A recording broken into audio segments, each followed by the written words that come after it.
So it seems like fake news is all the go at the moment, but when it comes to Australian gun laws, we should all be aware of the detrimental effect this can have on us. The Australian newspaper yesterday published an article detailing Pauline Hanson's One Nation Party's preference deal with Shooters, Fishers and Farmers Party of Western Australia for their upcoming election on March 11.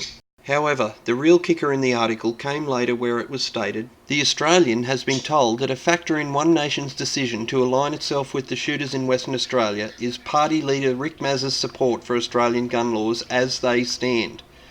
One Nation's West Australian leader Colin Ticknell and Mr Mazza have met and agreed that John Howard's 1996 gun reforms were correct and should stand." This immediately had the effect of dividing shooters across Australia on social media and forums.